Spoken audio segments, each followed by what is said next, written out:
Dhaka board 26-এর 4 নম্বর প্রশ্নটা প্রতিটা student পারত, এরপরেও একটা বিশাল সংখ্যক মেজরিটি পার্সেন্ট এই গ নাম্বার প্রশ্নের অ্যান্সার করতে পারে নাই। চিত্রটা আঁকতে গিয়ে তারা এটা মিলাইতে পারে নাই। কেন তাদের সাথে এমন হইল? ক্লাসটা সম্পূর্ণ কমপ্লিট করো, এই টাইপের প্রবলেমে তুমিও আর পড়বা না। যদি আমরা এখানে ক নাম্বারটার দিকে প্রথমে তাকাই, এটা আমাদের উদ্দীপক রিলেটেড কিছুই না। 5 সেন্টিমিটার বাহুবিষ্ট বর্গের অন্তর্বৃত্ত অঙ্কন করতে বলছে।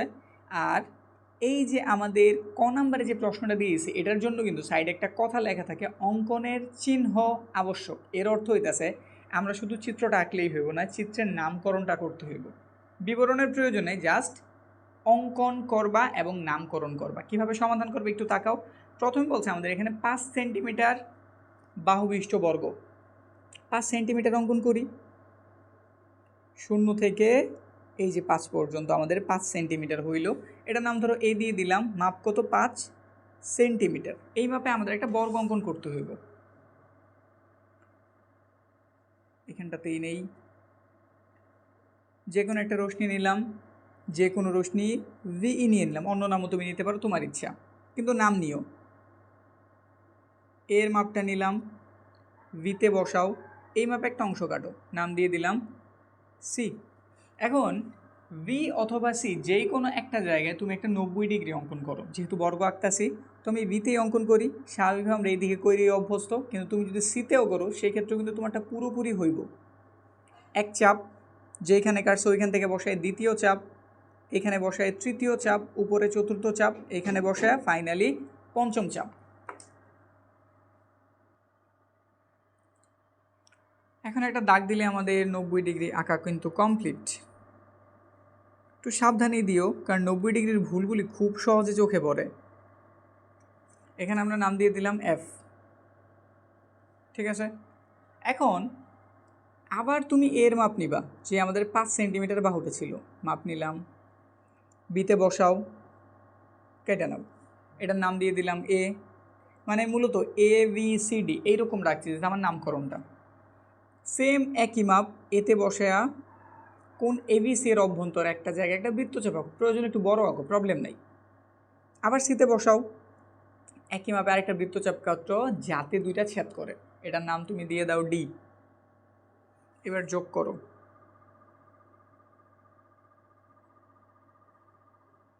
সিডি যোগ করা হইল, এদিক দিয়ে এটিতেও যোগ করা হইল, ব্যাস আমাদের বর্গ complete. A B C D আমাদের বর্গ। কিন্তু আমাদের সমাধান এখনও হয় নাই, কারণ আমাদের বর্গের অন্তর্বৃত্ত অঙ্কন করতে বলছে। আমাদের বর্গের ভেতরে একটা বৃত্ত আঁকতে হইব। তো বৃত্ত আঁকার জন্য তোমার প্রথম কাজই হইব কর্ণরে আনা। এই যে এ আর সি দুটা কোণারে যোগ করলাম, আমাদের এসি কর্ণ পাওয়া গেল। সেমভাবে বি আর ডি এই দুটা কোণারে যুক্ত করলে আমাদের কর্ণ ভিডি পাওয়া যাইব।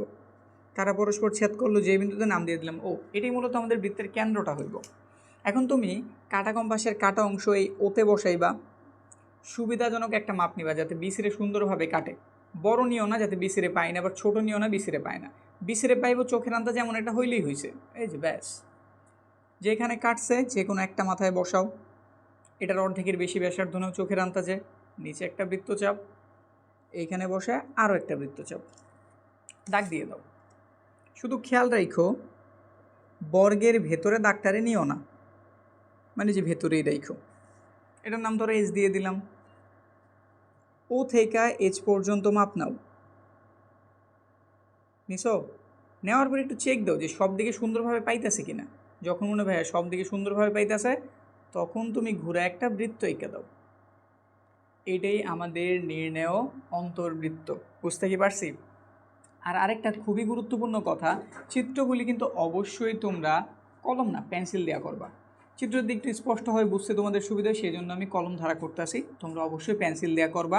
আর এই যে নামকরণগুলি করছে এগুলো মাস্ট করবা, কারণ আমাদের প্রশ্নে কিন্তু বলা ছিল অঙ্কনের চিহ্ন আবশ্যক। এখানে আমি লিখি নাই, কিন্তু তোমাদের প্রশ্নটা ছিল, বুঝছি। ক নাম্বার হইলে এবার খ নাম্বারটার দিকে তাকাই। খ নাম্বারে কি বলছে? ত্রিভুজটি অঙ্কন করো। তাহলে ত্রিভুজ কোনটা? এই যে উদ্দীপকে যেটা বলা আছে, একটি ত্রিভুজের ভূমি সংলগ্ন দুইটি কোণ 50 এবং 60 এবং পরিসীমা কত? 12 সেন্টিমিটার দেওয়া আছে। তুমি কি চিনছো এটা সম্পাদ্য কত? আমাদের বইয়ের সম্পাদ্য নাম্বার 3 কিন্তু এটা। দুইটা কোণ দেওয়া থাকে, একটা কি দেওয়া থাকে? পরিসীমা। এই অনুসারে আমাদের একটা ত্রিভুজ আঁকা লাগে। তো কাজ শুরু করি। খ নাম্বার এটা ছিল আমাদের নাম্বার ক। আমরা শুরু করলাম এবার খ। কী কী দেওয়া আছে এগুলো লিখি। আমাদের দুটো কোণ দিয়ে দিছে, তারা দুইটা কোণ দিয়ে দিছে, একটা আমাদের 50 আর একটা 60। 50 60 চাঁদা ব্যবহার করবা, এখানটাতে বসাইলাম। দাগের সাথে একদম যাতে হুবহু ম্যাচ খায়, ঠিক আছে, আশা রাখি চাঁদা দিয়ে তোমরা কোণ আঁকা পারো। 50 এই যে এখানটাতে বসাইলাম, সুন্দরভাবে সেট করলাম। এখান থেকে দাগ দিবে এমন কোনো কথা নেই, যেইটুক নিলে তোমার সুন্দর দেখা যায় তুমি ওইটুক নিবা, ব্যাস। এটার নাম দিয়ে দিলাম এক্স, কত ডিগ্রি, 50 ডিগ্রি। এখানে আঁকতেছি আমরা 60 ডিগ্রি। আবার সেমভাবে এখানটাতে বসামো, দাগের সাইজ যাতে পুরোপুরি মিলে। এবার 60 খুঁজি, 60 কই আছে, এই যে বসাই, হয়েছে। যেটুক নিলে সুন্দর দেখা যায় ওইটুক, এটার নাম দিয়ে দিলাম ওয়াই, এটা আমাদের 60 ডিগ্রি। আর আমাদের একটা পরিসীমা দেওয়া আছে 12 সেন্টিমিটার। 12 সেন্টিমিটার মোটামুটি বড় সরই। 12 কই, এই যে 12 centimetre. P is equal to 12 centimetre. অনেক ক্ষেত্রে হয় কি, এখন অনেকগুলি মানে আমি স্টুডেন্টদের দেখছি আমার অফলাইনে বেচে, কম্পাসটা বেশি একটা সম্প্রসারিত হয় না, তো এমনগুলি দ্বারা এটা আঁকতে গিয়ে তোমরা একটু বিপাকে পড়তে পারো, যেমন বেশি বেশি করতে গেলে এটা ভেঙেও যেতে পারে। তো সেক্ষেত্রে যদি এরকম বড় মান দেওয়া থাকে বা এর থেকেও যদি বড় মান দেওয়া থাকে, তুমি কিন্তু স্কেল ম্যাপেও করে নিতে পারবা। আমি এখানে দেখাবো কীভাবে করা লাগে। প্রথমে তো স্কেল ম্যাপে এটা আমি করছি, এখন এখানটাতে চিত্রটা আঁকি। ফাইনালি আমরা এখানে চিত্র অঙ্কন করতেছি। অঙ্কনের জন্য যেই কোনো একটা বড় দাগ প্রথমে দিলাম। এখন এটা থেকে করতে হইব কি, তোমার এই যে পি এর মাপে, এই যে পি এর মাপটা নিতে হইব। ধরো আমারটা কষ্ট করে পাইছে, কিন্তু তোমারটা পাইতেছে না, সেক্ষেত্রে তুমি কি করবা, সেক্ষেত্রে তুমি এখানে মাপছো যেভাবে না, ঠিক ওইভাবেই এইখানে আসো। 12 কই আছে, 12 এই যে এইখানে আছে না, এখানেই তো আছে। পেন্সিলের ছোট্ট করে একটা দাগ দাও, জানি যে এইটুক তোমার 12। তারপর তুমি করো কি, যে এখানে যে কোনো একটা জায়গায় বসাও, এই যে 12 দাগ দিয়ে দাও। বোঝার কোনো উপায় নেই, আর এটা সঠিক নিয়মই, কাটারও কেউ নাই, বুঝছি। যদি তোমার মনে হয় না তোমার কাটা কম্পাস ধরে এটা পাইতে কষ্ট দেবে, সেক্ষেত্রে এটা করতে পারো। এখন এখানে তুমি একটা কোণ অঙ্কন করো, এখানে আরেকটা কোণ অঙ্কন করো। ধরো এখানে আমি এক্স কোণটা অঙ্কন করতে আসি, এখানটাতে বসাইলাম, নিজে সুবিধা মতো একটা মাপ নিলাম, এখানটাতে বসাইলাম একই মাপ, কোণ আঁকা জানি। তারপর এই যে একটা থেকে আরেকটা কতটুক দূরে, এইটুকের মাপ নিবা, এখানে বসাও, সেম মাপ, দাগ দিয়ে দাও। কোণ আঁকা হয়ে গেছে, কোণ আঁকা হয়ে গেছে। এখানেও সেম কাজটা করি। এবার 60 ডিগ্রি রাখতে হইব, কোণায় বসাইলাম, নিজের সুবিধা মতো একটা মাপ, এখানটাতে বসাইলাম, নিজের সুবিধা মতো একটা মাপ, এবার এইটুকের মাপ সেম হইব 60 ডিগ্রি যেহেতু, এই যে নিলাম। এবার দাগ দিয়ে দাও।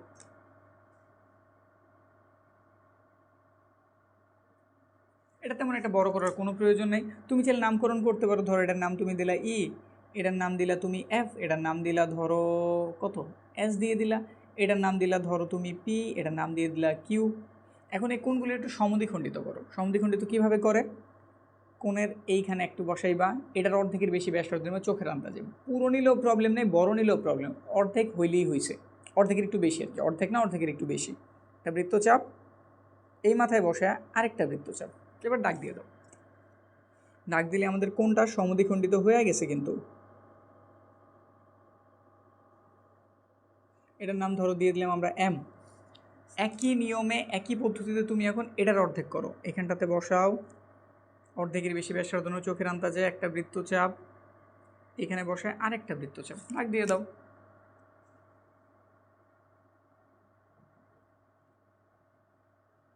যে এখানে ছেদ করলো ওটার একটা নাম দিবা, প্রথমে এটার নাম দিই, এটার নাম এন দিয়ে দিলাম। যে এখানে ছেদ করছো ওটার নাম দিয়ে দিলাম এ। এখন এতে তুমি দেখো এই যে এখানে কি দুইটা কোণ আছে না, এটার এটা কিন্তু সমান, যেই কোণ একটা মাপ নাও, এই নিচেরটা মাপই নাও, এই কোণের মাপ নিয়ে তুমি এখানে একটা কোণ অঙ্কন করো। কোণ কীভাবে আঁকে, প্রথমে কর্নারে বসানো লাগে, এটার মাপ নিছি, এতে বসাইলাম, দাগ দিলাম। তারপর এই মাঝের টুকের মাপ নিছি, এখানে বসে জাস্ট তুমি কাইটা দাও, দাগ দিলেই কোণ আঁকা হয়ে গেছে। এটার নাম দিয়ে দিলাম আমরা ভি। সেমভাবে আবার এইখানে যে অর্ধেকটা আছে এটার মাপ নাও, এখানে বসাও, সুবিধাজনক মাপ নেওয়া হয়েছে, এতেই না বসাও, বুঝছি। তারপর এই মাঝের অংশটুকের মাপ নাও, নিছি, বসাইছি এবং কেটে দিছি, দাগ দেই। এটার নাম দিয়ে দিলাম সি, ব্যাস আমাদের আঁকা হয়ে গেছে। কিন্তু এখন কীভাবে আঁকছি এটার বর্ণনা তুমি কীভাবে দিবা? একদম সহজ, কিন্তু যা যা তুমি করছো শুধু এইটুক বিষয় বইলা যাও। এখানে একটু বিশেষ নির্বাচন লিখি, তুমি চিত্র আঁকার পরে নিচে সব করতে পারো, আমার জায়গা কম এই জন্য আমি এখানে লিখতেছি। তোমার যেন একদম প্রথমেই লিখে নিতে হবে এমন কোনো কথা কিন্তু নাই। বিশেষ নির্বাচন একটু বলবা আসলে কী কী দেওয়া আছে। মনে করি আর সবচেয়ে ভালো তুমি চাইলে চিত্রটারও সাথে নিয়ে নিতে পারো। ত্রিভুজের একটা ভূমি দেওয়া আছে, তো তুমি এটাই লেখো, মনে করি ত্রিভুজের ভূমি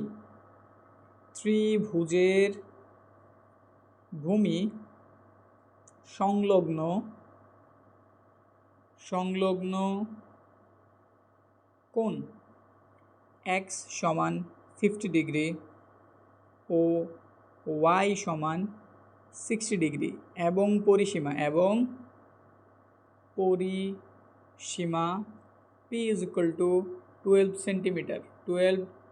সেন্টিমিটার দেওয়া আছে। ত্রিভুজটি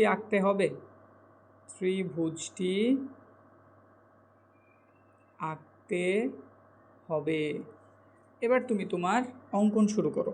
এই যে এখানে অঙ্কন লিখতেছি। অঙ্কন প্রথমে আমরা কি করছি, যে কোনো রশ্মি, যে কোনো মূর্ধন্য না দন্তন্য হইব। আর কোন লেখার সময়, যে কোন লেখার সময় মূর্ধন্য, যে কোনো, আচ্ছা ঠিক মতন লিখি, যে কোনো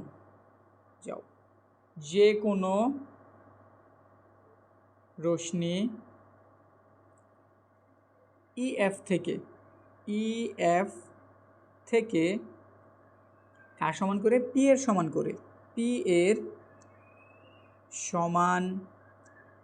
করে ইএস অংশ কেটে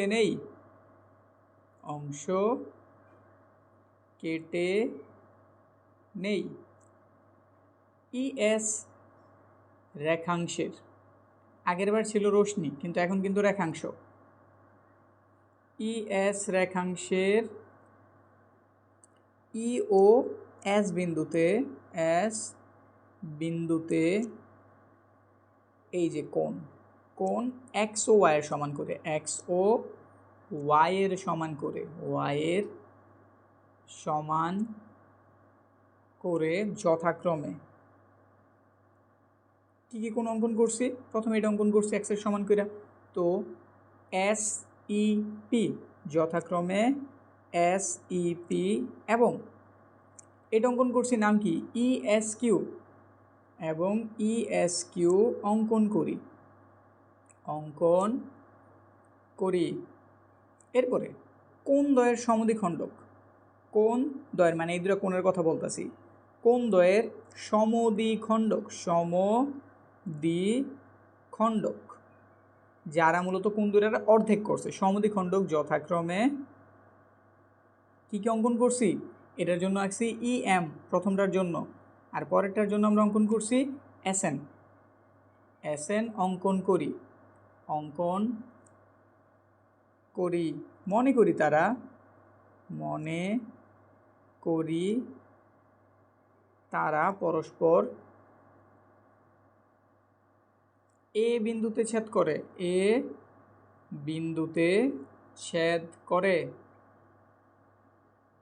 এরপর কি করছি, এ বিন্দুতে আমরা কি এই যে এই কোণটা সমান করে এটা অঙ্কন করছি না, তো এটাই বলো। এই কোণটার নাম তুমি এখান থেকে বলতে পারো, এখান থেকেই বলো বা এখান থেকে বলতে পারো, তো আমি এখান থেকেই বলতেছি। এস ই এ বিন্দুতে কোণ এস ই এর সমান করে আমি কি এই কোণটা অঙ্কন করছি না, নাম কি ই এ ভি, বইলা দাও, সমান করে কোণ ই এ ভি। এবং আবার আমি এই কোণটা সমান করে কি এটা অঙ্কন করছি না, এই যে এই কোণটার সমান, দেখো এই কোণটার সমান করে আমি কি যে এই কোণটা অঙ্কন করছি না, তো বলি। এবং এই কোণটার নাম কি, এখান থেকে লিখে নিলে জায়গা হইতে চাইব না। এবং কোণ নাম কি, এই যে এই কোণটার নাম বলবা ইএসএ, এবং কোণ ইএসএ এর সমান করে এসএসি অঙ্কন করি। মনে করি তারা এই যেটার নাম কি ইএস না, ইএসকে কোন কোন জায়গায় ছেদ করছে, বি আর সি বিন্দুতে তো বইলা দাও। ইএসকে যথাক্রমে কোন কোন জায়গায় ছেদ করছে, বি এবং সি বিন্দুতে ছেদ করে, বি এবং সি বিন্দুতে ছেদ করে, বিন্দুতে ছেদ করে। শেষ। তাহলে ত্রিভুজ এ বি সি ই নির্ণেয় ত্রিভুজ, নির্ণেয় ত্রিভুজ। বুঝতে কি পারছি? শেষ। এখন যেটা নিয়ে আমাদের আলোচনা ছিল, স্টুডেন্টরা কী কারণে গ নাম্বারটা ভুল করলো, প্রশ্নটার দিকে যদি আমরা তাকাই, প্রশ্নটা দেখি, প্রশ্নে কি বলা আছে। গ নাম্বার প্রশ্নে দেওয়া ছিল P/3 এর সমান ব্যাসার্ধ বিশিষ্ট বৃত্তের দুইটি স্পর্শক অঙ্কন করো যেন তাদের অন্তর্ভুক্ত কোণ 30 ডিগ্রি হয়। খুব ইজি প্রশ্ন, তুমি নিজেও পারো, বলতাছো এই ইজিটাতে কী কারণে স্টুডেন্ট ভুল করলো। ভুল করার কারণ হইতেছে এটা হচ্ছে পি এর মান কি 12 না, 12 3 দ্বারা ভাগ করলে 4 পাওয়া যায়। 4 সেন্টিমিটার ব্যাসার্ধ বিশিষ্ট একটা বৃত্ত কিন্তু সাইজে ছোট না, বিশাল বড়।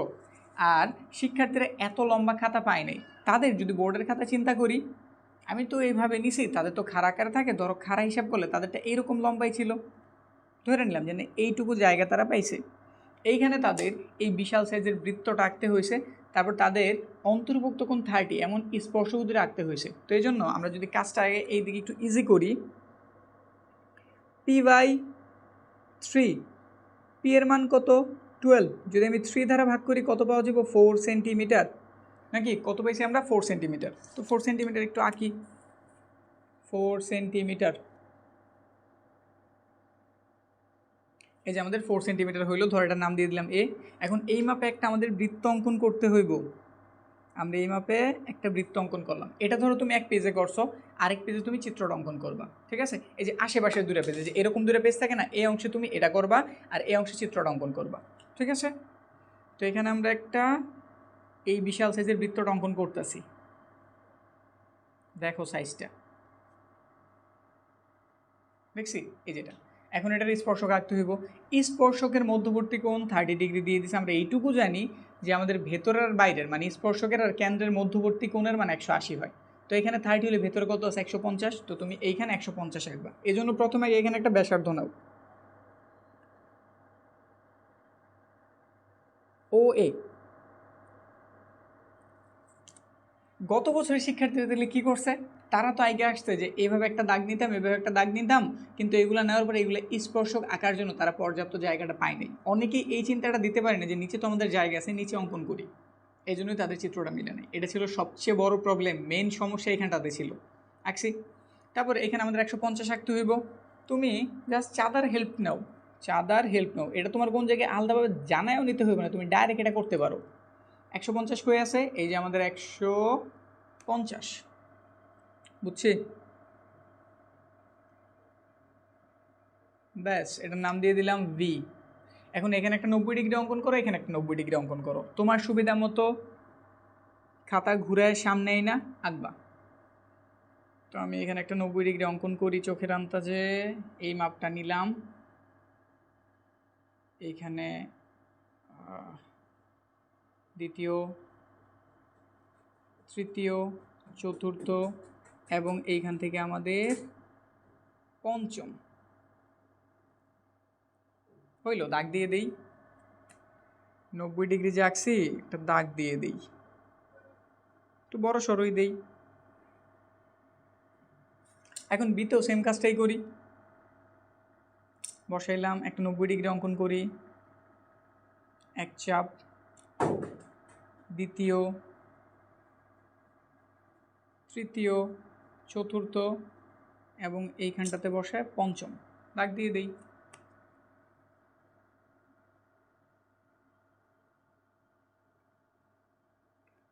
দেখছো এত লম্বা দাগ দেওয়ার পরও দাগ এটার আরেকটু বড় করতে হয়েছে।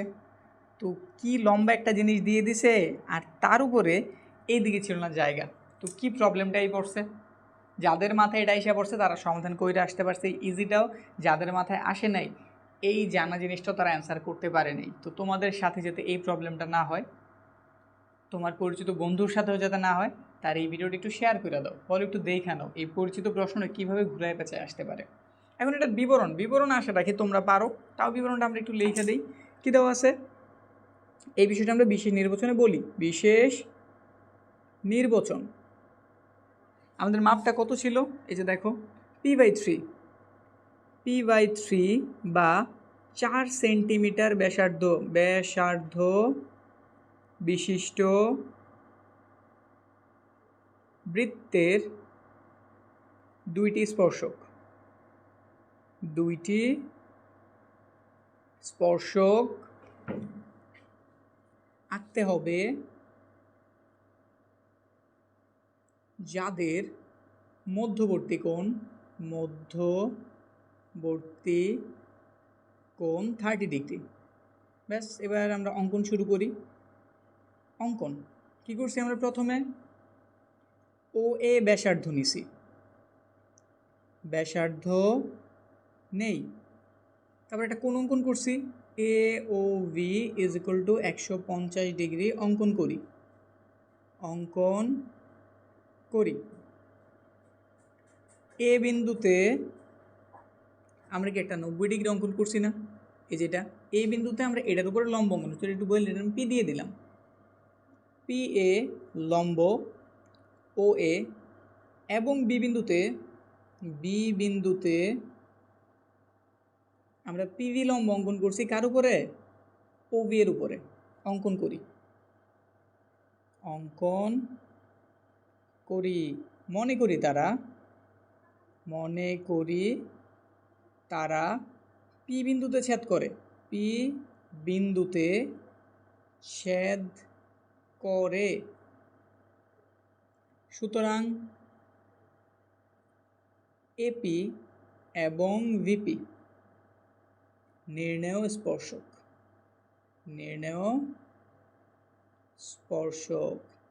শেষ, কমপ্লিট হইল এইটুক জিনিস।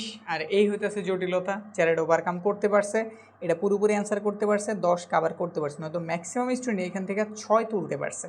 বুঝতে পারছি? ঠিক আছে, দেখা হইতেছে সামনের সমাধানে।